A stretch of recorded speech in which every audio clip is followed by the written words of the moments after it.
I mean, your eyes and the teeth. You're not really supposed to do that, are you? Not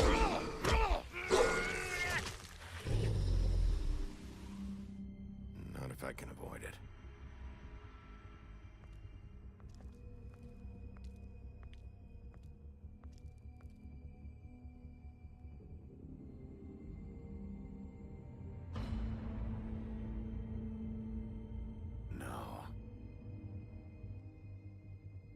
Holly's sister, Lily.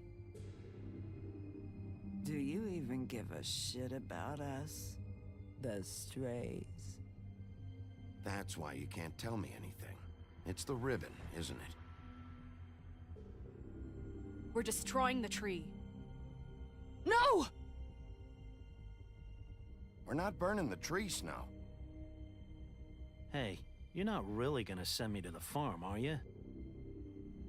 I don't know. Snow will come around. She's just... the crane thing hit her hard, and she doesn't really know who her friends are right now.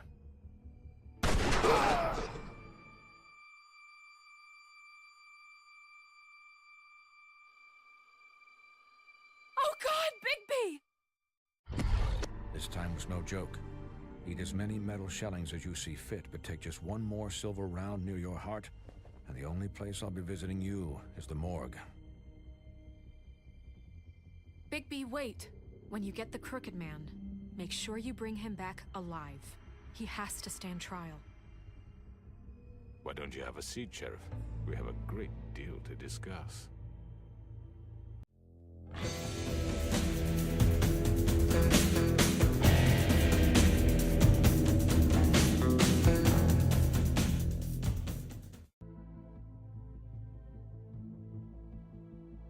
You've come a long way.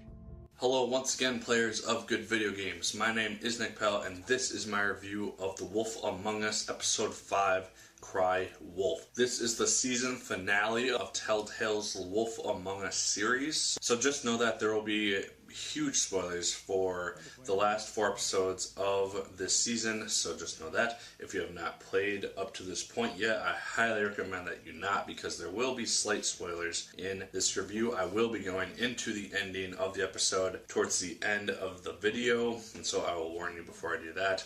And then I will be touching briefly on the season as a whole. We start off the episode right where episode 4 left off. Bigby is in the Crooked Man's lair, and he is confronting him. There is dialogue which is exchanged right before a fight breaks out, and Bigby has to fight his way out, and then events kind of take off from that point onwards. There's a car chase.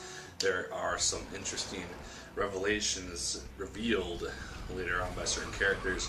And it's just a very interesting and exciting story to finish off this season of The Wolf Among Us. They conclude a lot of different things. They wrap up a bunch of the stories, and we do eventually kind of conclude this overall story of the Crooked Man and who's doing these killings. The killer is revealed very quickly, and a lot of the choices that you have been making throughout this season come into play towards the very end in a very nail-biting conclusion, in terms of wondering whether the choices that you made are going to end up helping you in this ending part that you're in. So that's all I will say on the story for now before I really touch on it, because if you've not played episode 5 thus far, I really want you to experience without any spoilers for the most part. So getting into graphics now. Graphics are really, really good as well. They are still in the comic book format. Telltale continues to upgrade them and update them as the episodes come out. The graphics are updated. They look very nice. Gameplay wise, again, still the same. There's not a whole lot of examining objects and kind of investigating areas. It's a lot more combat based in this episode, which makes sense because it's just how it works. There's also a car chase sequence, which I really enjoyed seeing, just because we haven't really done anything like that before, and it was a really interesting way to do it. And then just choosing what to say for individuals, especially towards the very end of the episode, comes hugely into play in this episode. So, and then once again, choices that you make come to affect the way that certain characters perceive you and different reactions that they will have, and assumably how they will respond to you in season 2 of The Wolf Among Us. So, getting into enjoyment now, I loved this finale all together. I thought it was great. It rarely had a slowdown moment. It had me on the edge of my seat the whole time. The action starts up very quickly in the episode and then doesn't really stop until a little bit towards the end when it's just kind of finishing up everything, tying up loose ends. There's a very cool little cliffhanger at the end of the episode, which I really, really liked because I thought that was a really cool way to kind of do things. But that's all I will say on that. Obviously, I really, really enjoyed The Wolf Among Us as a whole in terms of a season.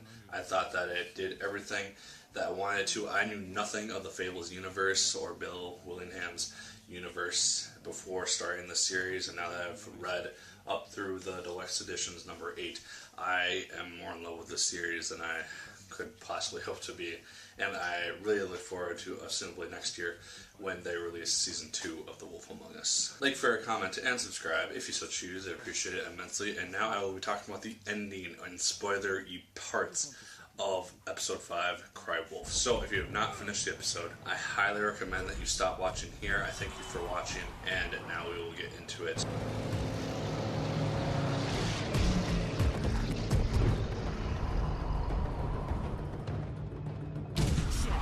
Fuck! What was that?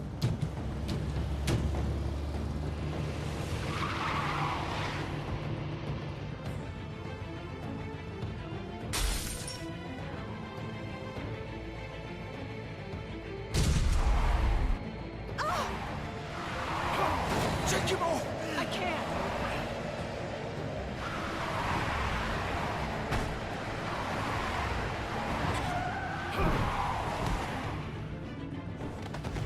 Now, one of the big moments of the episode was the fact that Georgie was revealed to be the killer. He was the one kind of set up and used by the Crooked Man to do these killings.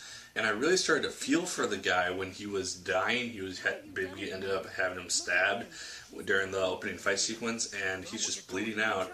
His girlfriend, the woman that he loves, is in control of all of the ribbons which are around the girl's necks. It was the ribbon that was around Faith's neck and Lily's neck and around her own neck and Nerissa's neck. And she's the one controlling them, and she is the only reason that they cannot talk about the ribbon, and they're forced to withhold certain information. And if they try to take off the ribbon, they become decapitated. In my version of events, she pulls her own ribbon, sacrificing herself in order to free everybody else. And so I thought that was a really neat thing, and I don't know if there's a way to save her, but I feel like even saving her would cause Nerissa to not be a huge key importance in the final scene with the Crooked Man.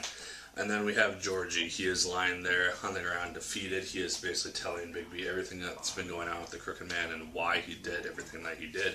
And then towards the end of that dialogue, you are given the choice between either ending his suffering quickly or letting him bleed out in agony.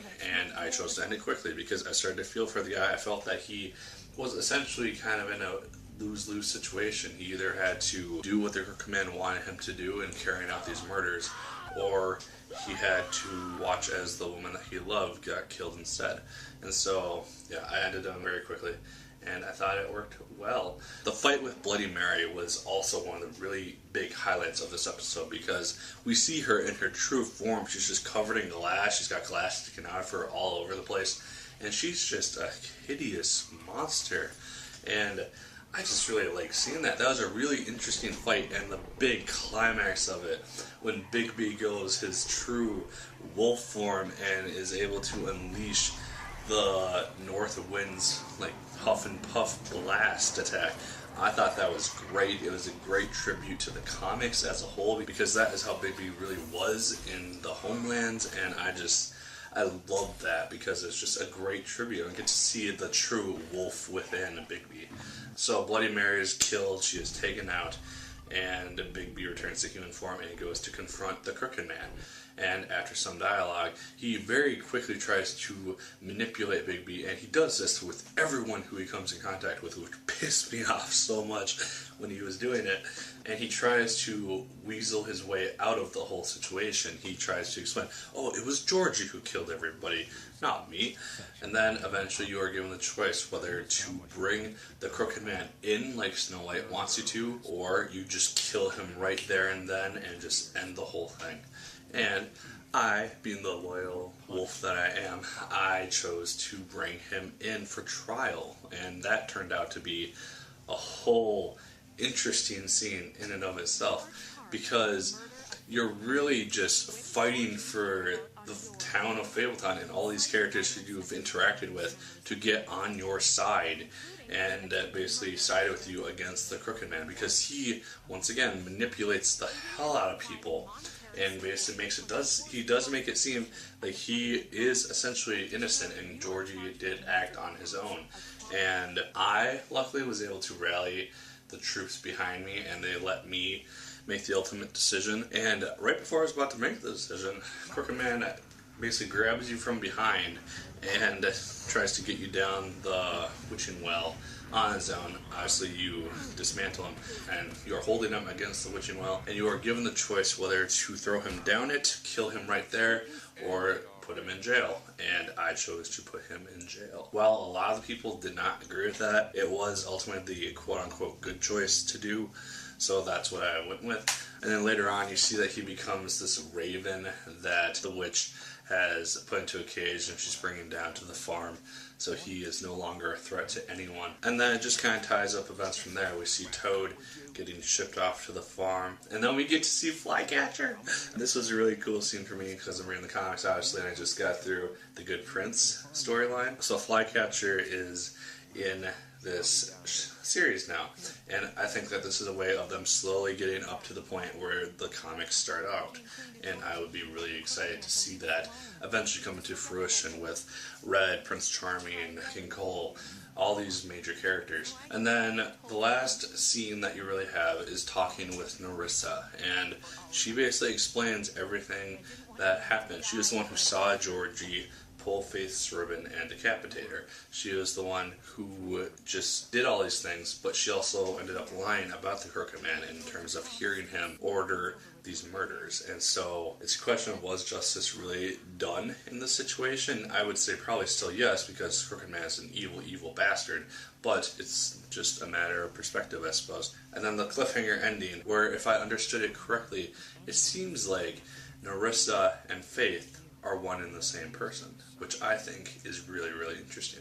So that is where the episode leaves off, that's where the season leaves off, and I could not have been happier with the ending. I thought that this season was phenomenal. It had slow points, it had slight down points, but as a whole, the season was just fantastic, and Telltale once again delivers with this series. So that is my thoughts on episode 5, Cry Wolf, along with season 1 as a whole. So let me know what you thought of season 1/episode 5 of The Wolf Among Us down in the comments down below. I would love to hear your thoughts on that. Like, favorite, comment, and subscribe if you so choose. I'd appreciate it immensely. And once again, mega people, my name is Nick Pell, and once again, keep on gaming. You're looking for.